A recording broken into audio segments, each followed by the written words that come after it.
what they say can't Darrel be done. Rundus is something else. We've got a long way to go. And a short time to get there. Boy, Darrel Rundus is quite the singer. All right, baby. Keep your foot hard on the pedal. Son, never mind them brakes. Let it all hang out, because we got a run to make. And this beer in Texarkana. All right, we'll quit torturing the listeners. I apologize. Hey, you got to have this is such a serious job, and you are the point on the tip of the spear. Oh, boy, tip of the spear. You know, I coined that phrase for you. You love that, don't you? I know it's very fitting because it's true, but, you know, you got to have some fun. Laughing is still a good medicine, you know, smiling and having a good time, enjoying the freedoms that we still have left. It's a good thing. You know, you talked about how they're locking everything down. Mall of the America is going to have lockdown drills while people are in it. And now they're announcing metal detectors for malls. Just everything's turning into a giant prison. You know, a couple 100,000 die a year of car wrecks, tens of thousands from drowning, a couple dozen from mass shootings. But we've got to give up all our rights to stop the shooters. And then actually locking things down with the cops outside will allow the shooters to kill masses of people. It's all just a big illusion. They spin it with the media to make people afraid. God hasn't given us a spirit of fear, but of love and of power and of sound mind. Think clearly, people. Wake up and see the truth for what it really is. These people are mass illusionists. I mean, how many times have you ever been to a magic show and you swore the guy really levitated, the guy really walked on water, the guy really did these things that you saw with your own two eyes, and you could swear it was true, it was real, it was tangible, it was something you could touch and smell and actually feel. But you know what? It was all just an illusion. And that's really what's going on in this country with the evil empire. The fall of the republic is incrementally being increased over and over, day by day. Because they know incrementalism is very hard to counter unless we have the long view of history and don't expect instant results. Just do the right thing, stand up, don't give up the field, don't give up, take action. And that's why last week the House committee passes the bill. They have the 311 votes. It's going to pass the House for an audit of the Fed. The Senate may gut it later, but the idea has started. People know the Federal Reserve is the real power. These climate documents getting leaked. I mean, these are major victories showing our enemies are not invincible. Well, not just that, but, you know, it's going to vindicate Ron Paul because so many of his skeptics and critics, they say, oh, Ron Paul, he's never passed any meaningful legislation. His whole time in Congress, he's never really done anything impactful. Well, I tell you something, there's probably nothing, absolutely nothing more impactful we could do than to expose the Fed. Well, plus, he's always been there injecting real issues. Well, just bringing it to the surface, telling people the truth. Look at all those congressional committees where he grills people about the truth, the Bernackes of the world and so on, the Geithners, and at least for the public's sake, can see and reveal the truth so that people may be able to... Well, see, that's another lie of the government. They say, we want politicians that can get things done. What, run the guillotines faster? No, the founders wanted gridlock. They wanted to control government, not let it grow like a cancer. Darrel, I want to go to a bunch of calls and get into other issues, but tell people about 10 and Win. You've now had the contest. Yeah, Friday the 13th was the date we gave away the $20,000. And get this, you know how many calls it took me?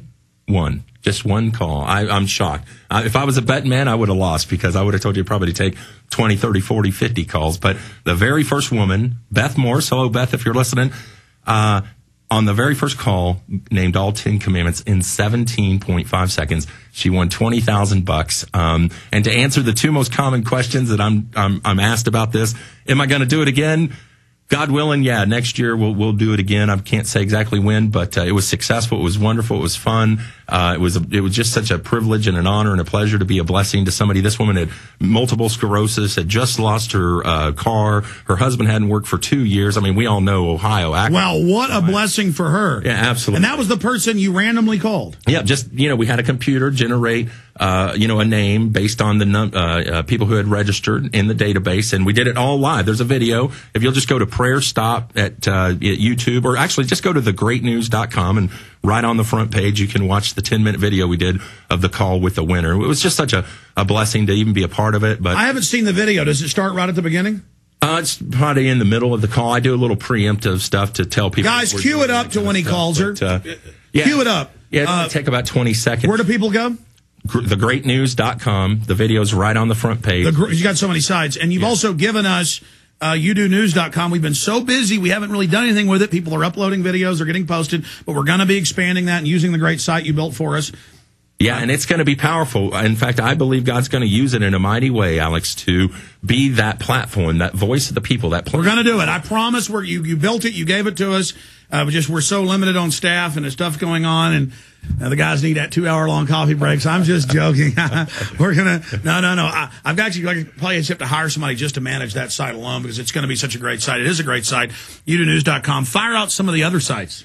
Well, the brand new thing, that's to answer the second question. Darrel, what are you going to do now? What are you doing next? And the big thing I'm doing now is a brand new ministry that we call Prayer Stop.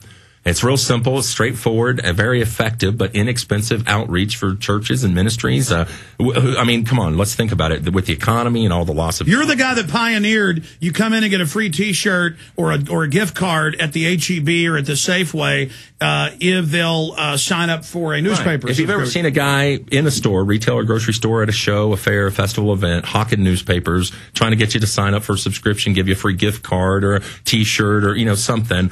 in exchange for a new sign-up for a subscription. I started that about 20 years ago, and now I'm taking that same concept to the streets, and we're going to set up what we call prayer stops. They're little portable kiosks that people can take wherever they go. They can set them up at bus stops or train stops. They can set them up at the post office, out on the crosswalk in front of the school. They may not let people pray in school, but we can set up a prayer stop right on the street corner outside that school and start praying for those kids. Look, the Bible's clear on this. If my people who are called by my name would humble themselves and turn from their wicked ways, I would hear their prayers from heaven and I would heal their land. So our hope and our faith isn't in politics. We can't trust politics. They're constantly lying and cheating and stealing and manipulating. But if you change people individually. That's it. Our hope is in God working in the hearts, minds, and lives of men and women. People, because look, real, true Christians, people like you and me, not false Christians, not pretenders, but contenders, will stand up for righteousness. Like Paul said, they'll have nothing to do with the evil deeds done in darkness. They'll expose them. And that's what good Christians do. They can't stand to be around tyranny. They can't stand evil. They will stand up for what's good and what's true and what's right. Well, I don't even claim to be a good Christian. I'm actually, ashamed of a lot of things I've done, bad thoughts I have and things, but at least I have a conscience. So many other people, I think being good is just even having being aware. Well, most people aren't even concerned. Well, you're alluding to some more of the end times prophecies where they talked about seared consciences, where people's conscience would just disappear. And finally, they'd be so evil, so wicked that God would finally turn them over to do what ought not to be done. They'd reach a point of no return. They'd hit the edge. Is that the ultimate sin? No, that would be the blasphemy of the Holy Spirit. It'd be the only sin that, according to the Bible, that can't be forgiven. And what is that? Well, technically, it's to say, well, I have no belief whatsoever in that Jesus Christ was the Son of God or that the Holy Spirit exists, that power of God, that Spirit of God can indwell men. But does that only happen if it's coming down on you and then you refuse it? Well, I don't know. I don't like to get into all that theology and semantics because I'm not God. So that's pretty heavy stuff, though. It is. It's about as deep theological of a thinking as you can probably get. And everybody has their own personal perspectives and views on those kind of things. I know God and Jesus holds the keys to heaven and hell. And hey, I've surrendered to the foot of that cross. I've said I'm sorry for my sins. I've lied, I've cheated, I've stolen, I've done bad things. Let's face it. We all have a sense of justice. That's why you every day are on air combating the evil and the wickedness and the tyranny in the world. Because now, what's the Bible passage about if somebody says there is no truth, run from them? People know there's a truth. People know there's we know. In fact, the word conscience, con means with, science means knowledge, with knowledge, conscience. So every time we lie or steal or lust or get angry or whatever without cause, we know it's wrong. We know in our hearts it's wrong. And that's why no man will be with an excuse on the day they die and they stand before God. They can't say, oh, God, I'm so sorry. It was wrong. I didn't know it was wrong to lie. I didn't know it was wrong to steal. I didn't know it was wrong to do these things. No, we know right from wrong. Even in the deepest, most darkest jungles of Africa, people inherently know it's wrong to sleep with another man's wife. It's wrong to steal from your neighbor. It's wrong to kill somebody. In fact, people that live in a cannibalistic society have to be taught. They have to be brainwashed. Same thing we do with our soldiers, right? We train them. We send them to boot camp and we kill the conscience, cremation of care, if you will. We kill the conscience so that then they can go and do the things that evil men do without having to be convicted by that conscience. So yeah, your conscience is a good thing and you ought to listen to it more often. If everybody would, maybe they'd be a little more kinder. But going off the Ten Commandments, it's thou shalt not murder is the real, I mean, defending yourself is okay. No, self-defense is not murder. There's Yeah. a big difference between thou shalt not kill, which is the most commonly way it's quoted. And that's why defensive war is the only good war. That's right. That's why our forefathers knew that. We were never to go out and invade other countries and station ourselves in those countries. No. If attacked, we had the proper right to defend ourselves and defend our liberty, our freedom, our country. And then it feels good. It does feel good. But it would feel horrible to go out and just start bullying somebody. No, and in fact, unless you're weak, you know, the biggest bullies in school are usually the biggest cowards. And once they get knocked down on their butt, they give up quickly. And it's the same thing with this very, very vocal minority within this country. If the majority, the people that outnumber, the people they're supposedly serving, would finally wake up, rise up, speak up, never shut up or give up, man, this whole country could change like that. But the New World Order's been very good with all these glitter bug fake preachers to make everything look bad.